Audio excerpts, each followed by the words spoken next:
For tonight, magluto ta og gulay. So, ato sang i-prepare ang ato ang mga lamas, spices. So, atong i-prepare sibuyas, bombay, kamatis og ahos. While nag-prepare ta og lamas, nagpainit na pud ta og kaha. So, lunod na nato ang ahos.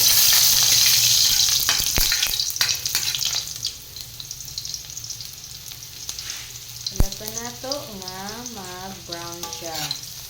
Then, sunod nato ang sibuyas bombay.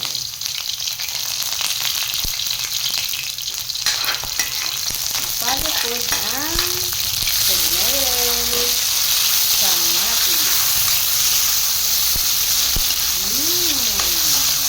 Kamatis mo siya guys, basta kayo lang sa mga mo. Ito dahil gulay na ito sa rin gabi na. Ang atong lutuan is munggo. Sa Bisaya, munggo. So, ang atong munggos guys, nagilatanan na ni nato daan. Karon, magisa taog munggos. Okay? So, narang ato ang munggos nga nilata.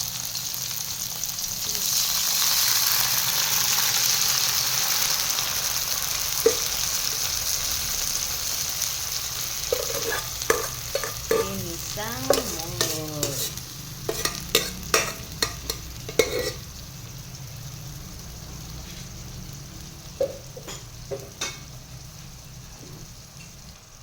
Butangan nato siya guys og asin, timplahan na nato. Then wala na mi seasoning guys. Healthy living na mi. No seasoning, asin lang gyud ang lamas. Aw ang pampalasa. Okay, so kulato nato nga mubukal na ni siya. Okay, sunod na ito, lunod ang kamunggay. Let's add water. Bukal na siya guys. Suma na nga ito siyang gidugangan o tubig. Ato na po siyang i-mix-mix. O lato na sab na ito nga mubukal siya. Once na mubukal siya, ilunod na nato ang ato ang kinakusgan nga kamunggay.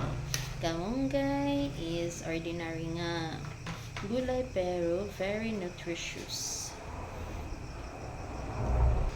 Gangan nato og kamunggay guys. Ang atong kamunggay di ay nato siya sibuyas nga dako. So atong i-mix-mix. Mix again. So yummy. Huwag na siya. Wala ni subak-subak guys. Okay, ang kusinero against the subak-subak. Pure, yun siya, pure gulay. So, bukal na ito ang kamunggay guys. Mix na ito otro. O, luto na ang ato ang kamunggay. Tada! It's time na ang atong ibutang ang ato ang sibuyas. Wala pa di ay nabutang ang sibuyas guys. Wala da ito siya naipon sa kamunggay ganina. So, karon ito na siya butang. Okay, since nabutang na itong sibuyas, ato nang i-off ang ato ang gas stove. That's it. O, pumana ang atong gulay guys. Thanks for watching. Bye-bye. Mwah.